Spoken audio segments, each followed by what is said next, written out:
Vous avez 20 minutes au boulot.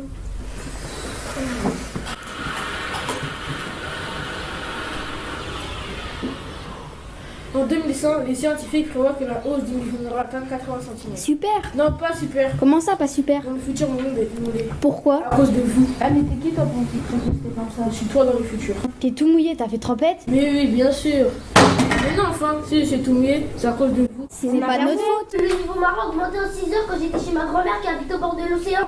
Mais non, mais ça, c'est à cause de la marée qui monte. On revient au sujet là.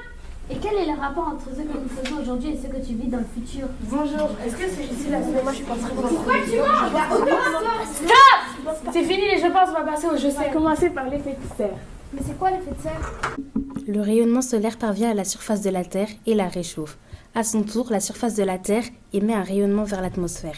Mais à cause de gaz naturellement présents dans l'atmosphère, le CO2, le méthane et la vapeur d'eau, une partie de ce rayonnement est réémise vers la surface de la Terre, ce qui augmente la température à la surface de la Terre.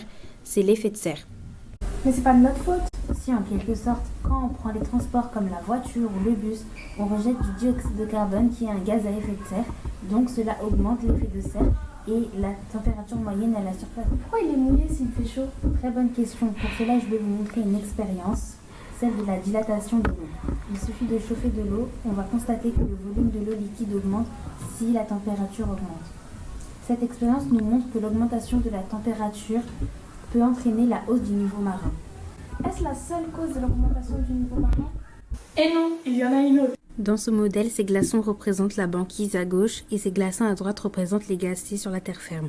L'eau représente le niveau des océans. On observe que dans le cas du glacier, à droite, la fonte de la glace provoque la hausse du niveau marin, contrairement à la fonte de la banquise. Selon le 6e rapport du GIEC, la dilatation thermique de l'eau et la fonte des glaciers vont provoquer une hausse du niveau moyen des océans, de 26 à 77 cm d'ici 2100. On pourrait faire des choses pour réduire le gaz à effet de serre. Comme quoi? Comme demander à ma vache d'arrêter de péter. Arrêtez, c'est un sujet sérieux. Écoutez, il n'a pas totalement tort. Les vaches produisent du méthane. Mais il n'y a pas que le méthane comme gaz à effet de serre. Il y a le dioxyde de carbone aussi. Pour en consommer moins, on pourrait proposer aux bouchers, aux fromagers de prendre le même camion pour leur livraison. Mais oui, on pourrait consommer des aliments produits en circuit court. On pourrait dire à mon père d'arrêter de prendre sa voiture pour aller travailler. Ou alors il pourrait faire du covoiturage. Même pour faire des trajets à longue distance, on pourrait prendre le train plutôt que l'avion. Là, on s'est occupé de l'extérieur, on pourrait aussi s'occuper de l'intérieur. On peut aussi mettre un plus plutôt que d'augmenter le chauffage et prendre des douches rapides plutôt que des bains. Et puis tout le monde sait que quand on se lave les dents, on éteint l'eau. Il faut aussi faire attention de ne pas laisser tourner le lave-vaisselle à moitié vide. Moi, j'ai arrêté de cuisiner à la vapeur.